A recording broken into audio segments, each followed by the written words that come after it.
How you doing? Okay, so 2 people are doing good? That's it? 2? The rest of you are tragic tales? Well, let me tell you, I'll just offer up this. I am winning.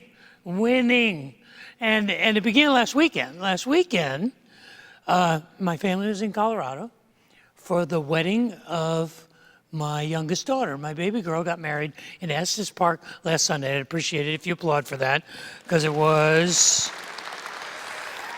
And the best part of it is it shouldn't have worked out. I know my kids are watching right now online, and so I want to tell them I'm so proud of them, because and here's why it shouldn't have worked out.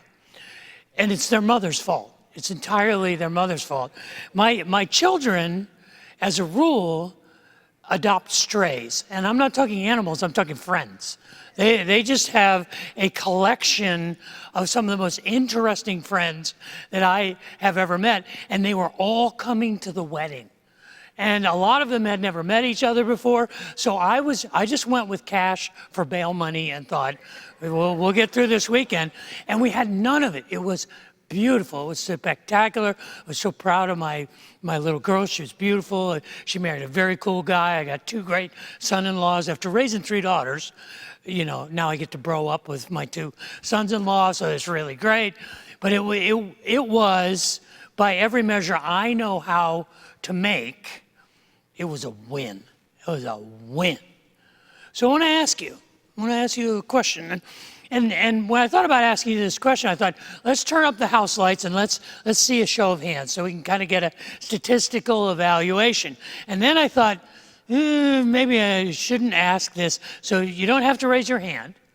You don't have to let us know, because I know when I ask this question, if you don't answer positively, that means you're the negative. So the question is this: are you a winner or a loser? Are you a winner? Are you a winner? Are you winning in life? Are you a winner? Are you winning? Now, I know that if I ask you to raise your hands and 60 or 70% of you said I am winning, that meant 40% of you believe that you are losing, that you are a loser. And you don't have to admit that. We're just gonna go with the idea that we're all familiar and want to be winners. So the follow-up question is this: winning at what? What are you winning at? Are you winning at friendship? Are you winning at marriage? Winning at parenting? Winning at your career? Are you winning in life? What are you winning at? See, the challenge is the standard metrics don't apply when we think of whether we are winning or losing in life. Back in 2019, a young self-identified corporate guru, consultant / author / motivational speaker named Simon Sinek, a guy who I like quite a bit, wrote his 5th book. And his 5th book is called The Infinite Game.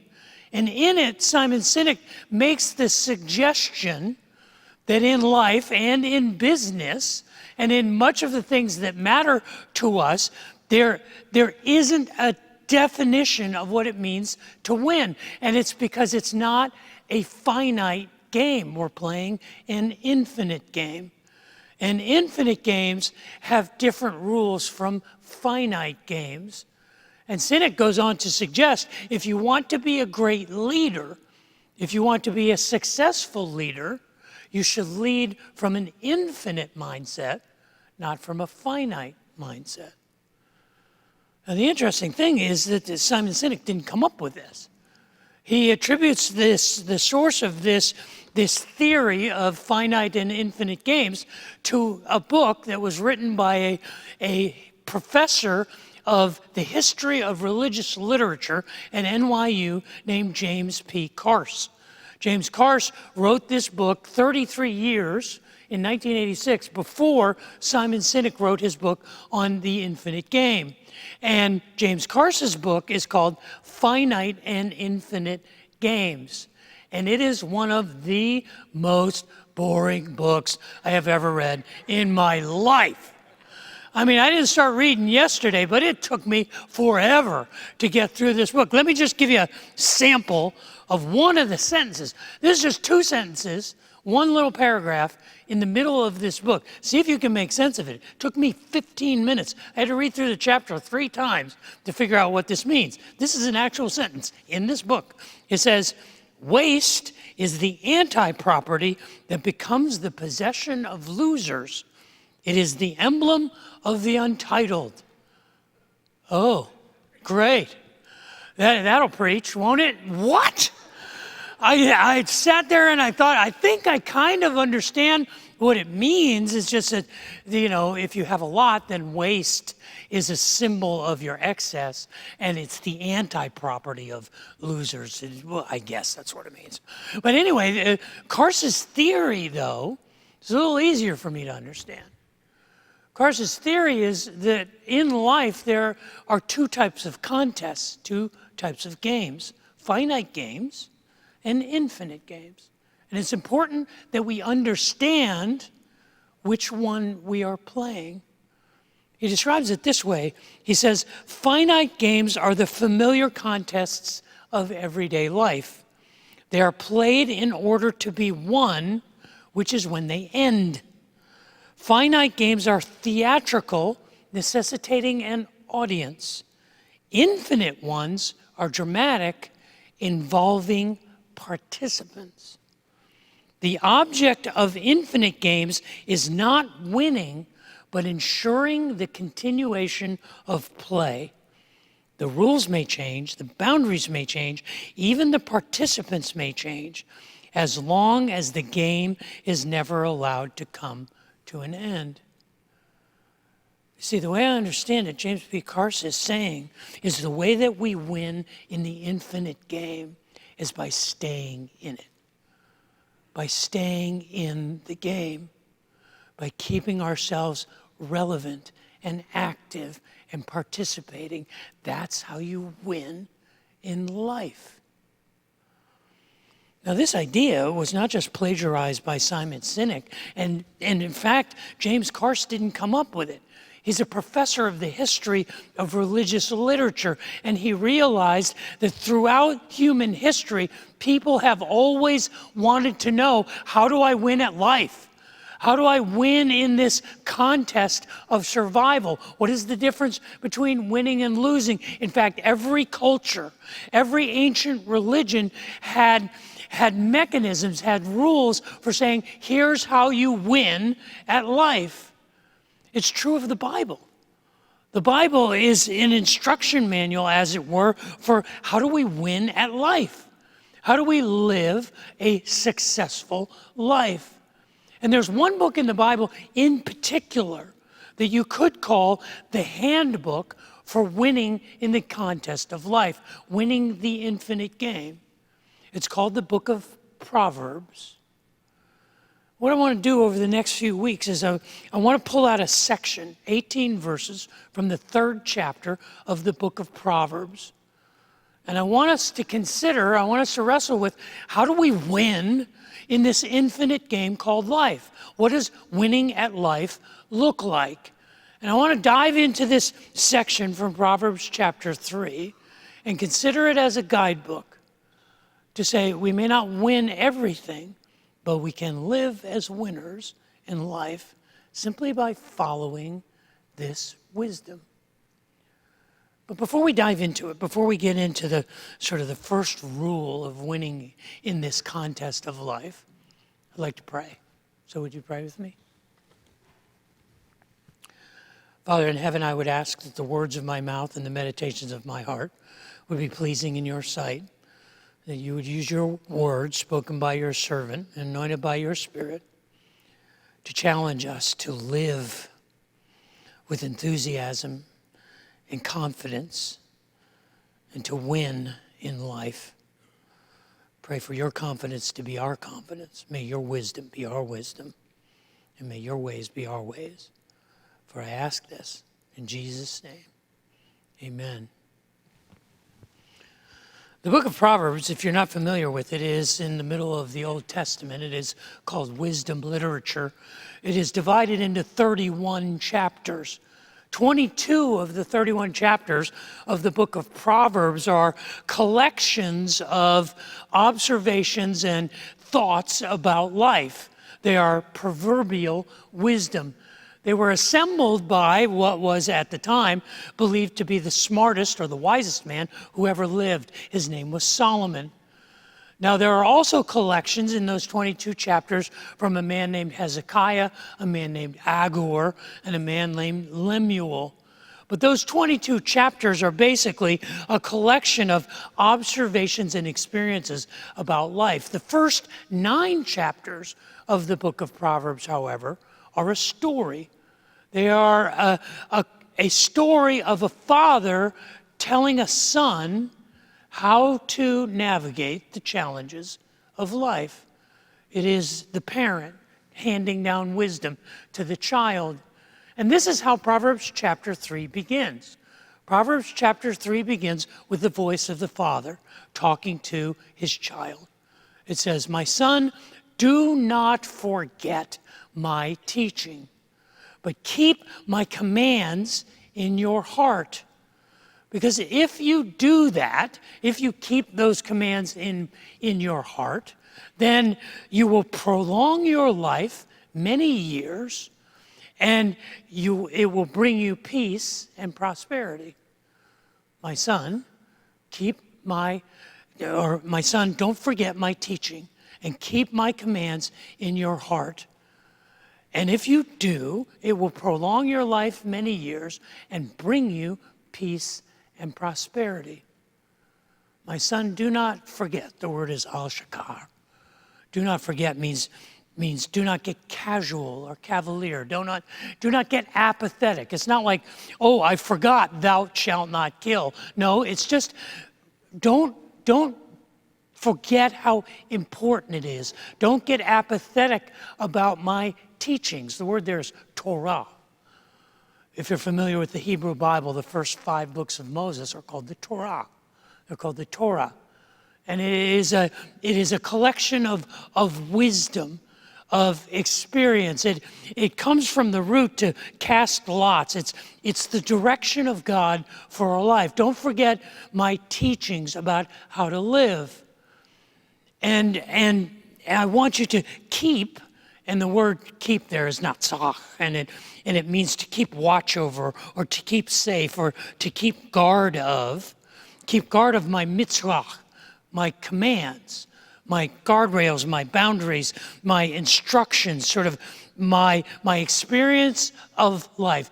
Keep them, keep watch over it in your lavav, in your heart, at the center of your being, in your soul. And I want you to keep my teachings, and I want you to not forget my commands. And I tell you this because if you keep these things, they will prolong. The word is a rod. It's a word that was used for a furrow in a field into which you would plant seeds that would produce a crop, that would produce fruit. If you do this, if you follow these things, if you keep my commands, if you remember my teaching, it will prolong, it will extend your life many years, and it will provide you with peace and prosperity. It's one word, shalom. Shalom is a ubiquitous word in the Hebrew language. It means hello, it means goodbye, it means good luck, it means good wishes. But it basically means peace and prosperity. But more than that, it means wholeness. That if you live your life by the wisdom that was handed down to you from generations before, you will live a meaningful, a purposeful, a fulfilled, a fulfilling life, a shalom, complete, whole life. See, there's 2 ways that we learn. There's basically 2 ways pedagogically that we learn anything. And the first is by our experience, our personal experience. We do things and we learn things by doing them. We read things and we learn by reading. We absorb experiences and knowledge personally. We learn by trial and error. We learn by making mistakes. One of the most effective ways for us to learn is to fail.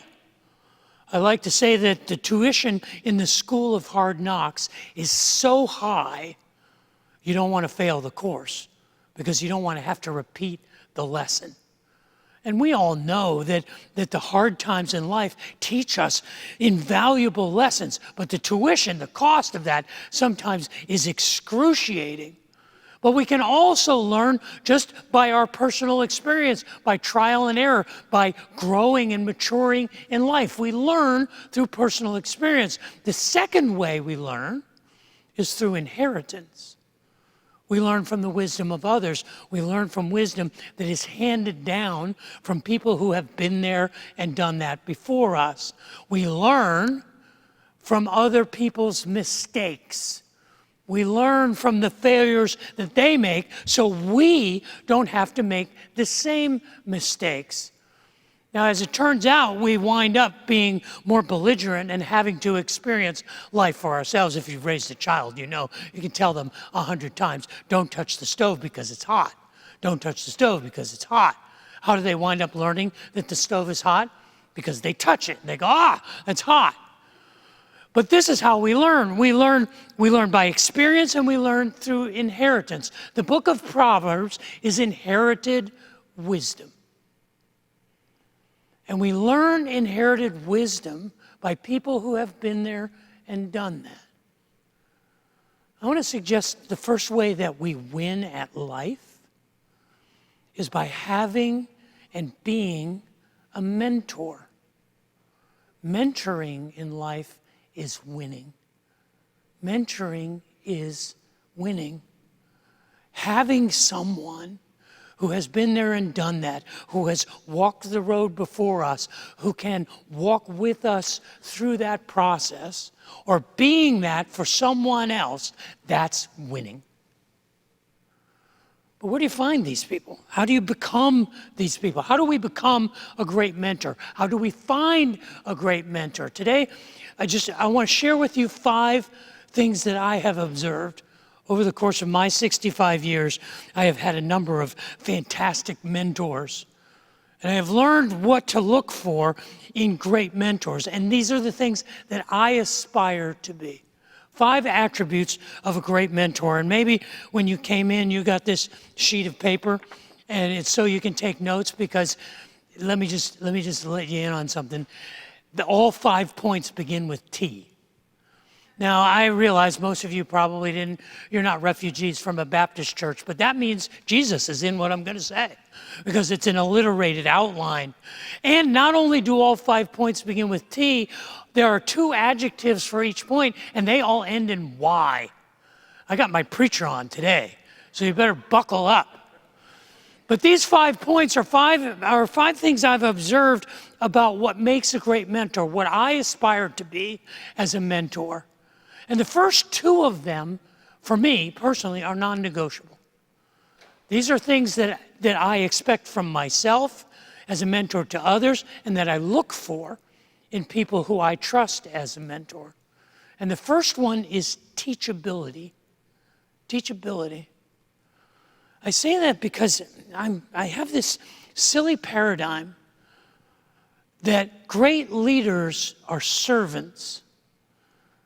Because sometimes you are called to lead by serving, and sometimes you serve by leading.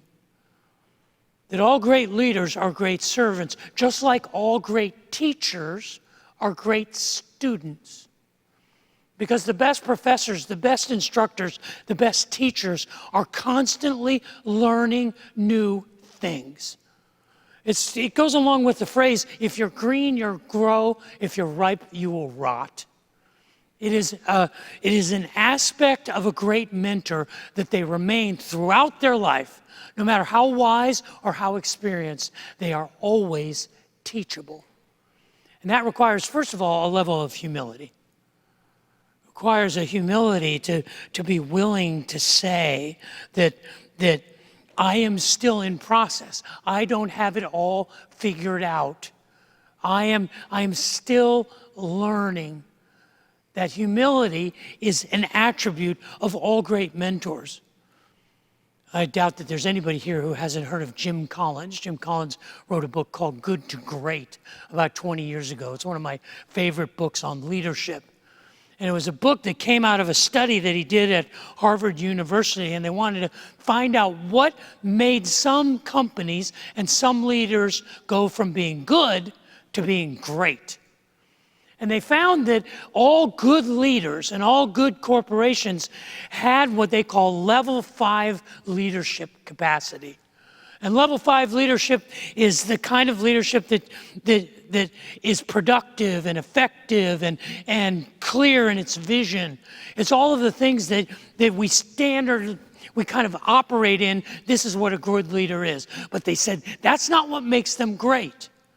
They said the distinctive of the leaders in the corporations that move from being good to great is one simple thing. They call them level 6 leaders, and they have one singular attribute. You know what it is? It's humility. Humility. It is an attribute of teachability. But teachability also involves curiosity.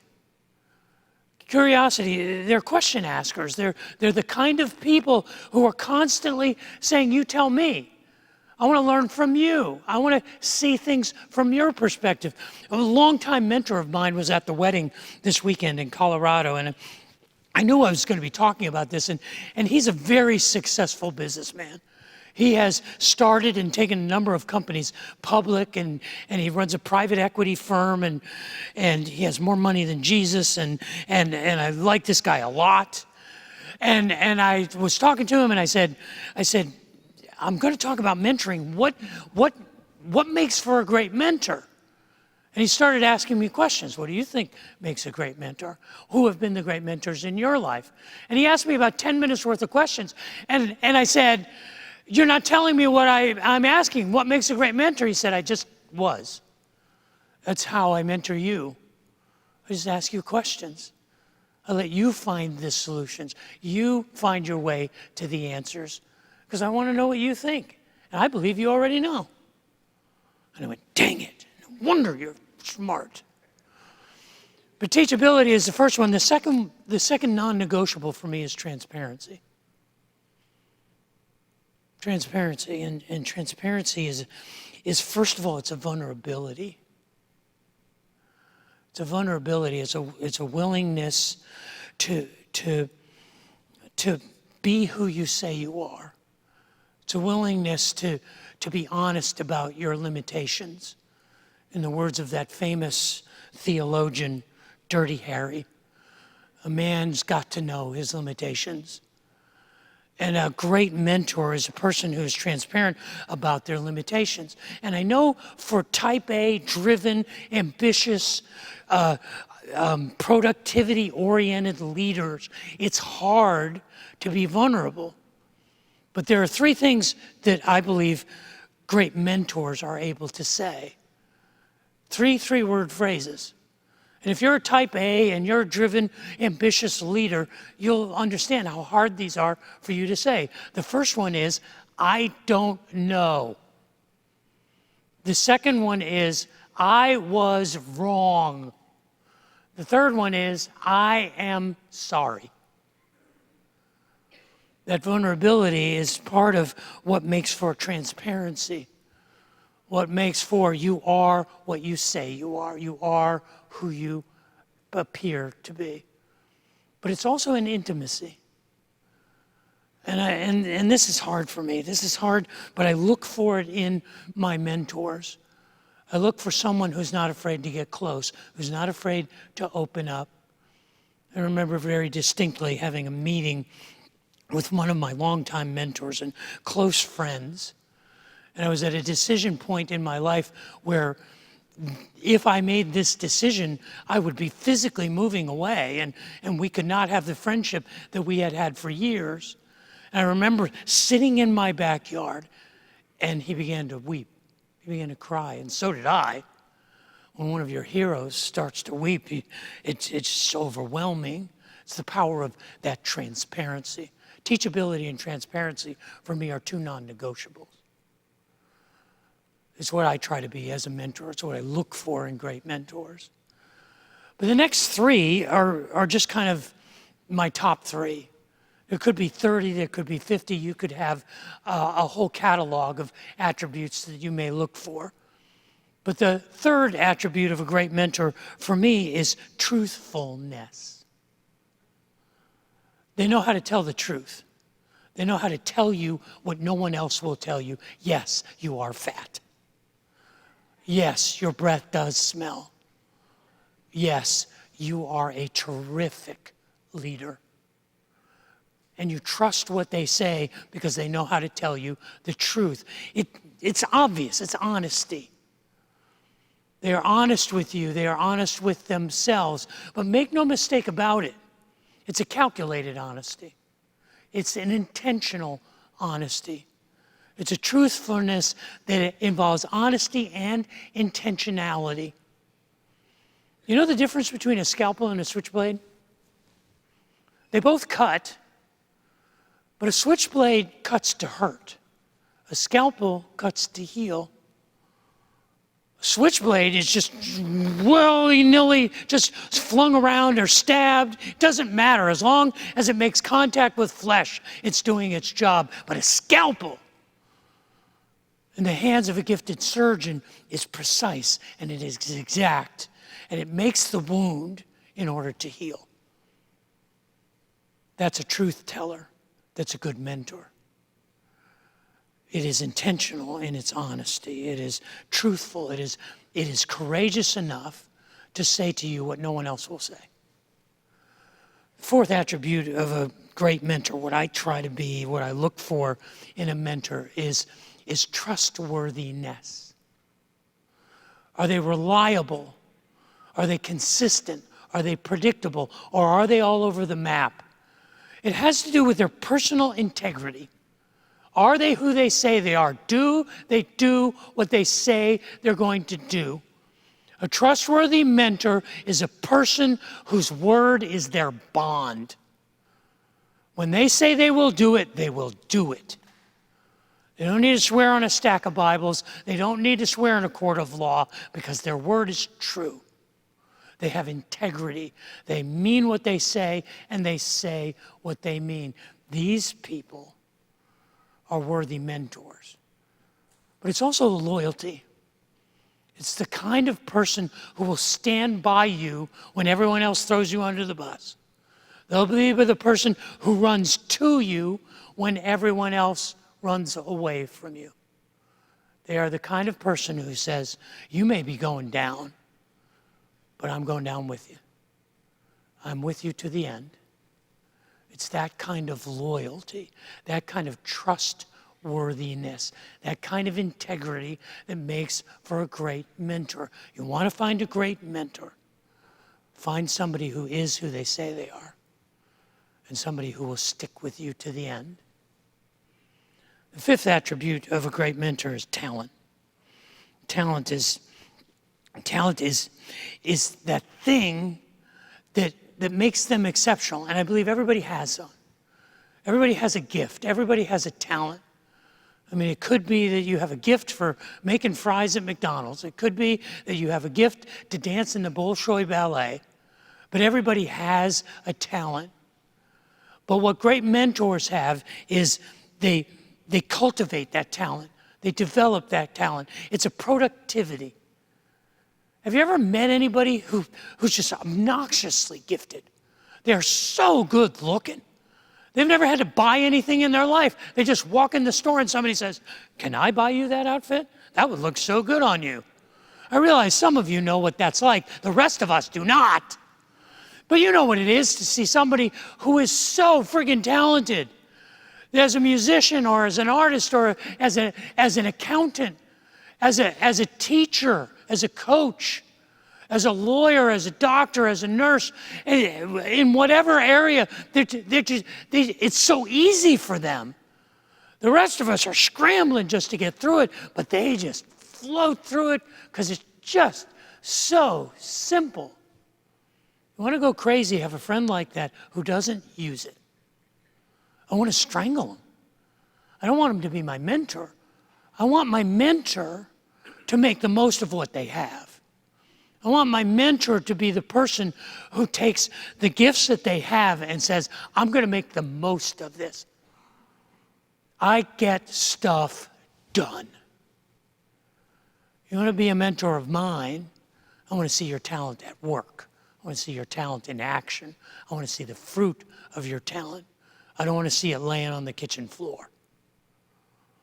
But it also involves creativity, not just productivity, but also creativity. You know what great mentors rarely say? They rarely say no. Great mentors are like, why not? Sure, of course, let's try it. Who cares? Throw it against the wall, see what sticks. Nobody's figured it out yet, doesn't mean we won't. Come on, let's go, let's do this. Let's tackle it, we'll figure it out. They're creative, they're aggressive, they're unafraid to try a new thing. These are great mentors. These are people who use their talent to inspire others to action. These are just 5 things. The first 2 are, I think, non-negotiable. Teachability and transparency. Look for that. Be that. As a parent, as a boss, as a teacher, as a mentor. Be teachable. Be transparent. I think it's also valuable, and I aspire to be truthful and to be trustworthy and to show my talent and to develop my talent and share my talent. You see, I think this is what Jesus was getting at. In Matthew chapter 28, at the end after the resurrection, at the end of Jesus' earthly life, before he ascended into heaven, one of the last things he told his disciples, he told us, is called the Great Commission. In Matthew chapter 28, he says, go into all the world, go to all the nations, and make disciples of all nations. And I want you to baptize them in the name of the Father and the Spirit and the Son. I want you to teach them all the things that I taught you. And I can promise you, for the better part of 40 years, I thought that was just about converting people. Go out and put your finger in their chest and say, you need to believe. But it's not just about converting people. It's about mentoring people. It's about investing in people. It's about being an example for them. That's why he didn't say, go into all the nations and make converts. He said, I want you to go and I want you to make disciples. And what does he do? It's almost as if he's imitating the words of Proverbs chapter 3. I want you to teach them everything that I commanded you. What does it say in Proverbs chapter 3? It says, my son, whatever you do, do not forget my teaching, but keep my commands, my mitzvah, in your heart. And when you do this, you will prolong your life for many years. And not just prolong, you'll have a fruitful life. You'll have a life that will matter. And it will bring you shalom. It will bring you purpose. It will bring you wholeness. It will bring you peace and true prosperity. See, I believe that mentoring is winning. Mentoring is winning in life. To be a mentor and to have a mentor is a win. I think this is what Carse is getting at in his book, Finite and Infinite Games, even though he makes his way around the mulberry bush in the most painful way that I've read in a long time. I mean, just say it, man. You want to have a meaningful life, just stay in the game. Stay connected. Stay involved. Stay relevant. Stay active. Be a mentor. It's part of what it means to win in the infinite game. It's what Simon Sinek does. He puts it in more readable language. This is what he says in the infinite game. He says, there is no such thing as finishing first in marriage or friendship. Though school may be finite, there is no such thing as winning education. No one is ever crowned the winner of careers or the winner of global politics. No matter how successful we are in life, when we die, none of us will be declared the winner of life. When we lead with a finite mindset in an infinite game, it leads to all kinds of problems: decline of trust, cooperation, and innovation. Leading with an infinite mindset in an infinite game creates vastly higher levels of trust, cooperation, and innovation. Because in an infinite game, there is no finish line, no practical end to the game. The primary objective is simply to keep playing, to perpetuate the game, to stay in the game, to have a life that matters, to make a difference, to live a meaningful life. So I'd ask you the question that we began with. Are you winning? Are you a winner? I think it's possible for all of us to win in this game of life. We win by having a mentor. Mentoring is winning, and we win when we are worthy of being someone else's mentor. We're all winners. We're all capable of winning this thing. If we just are worthy of being a mentor. Be a mentor. Be a winner.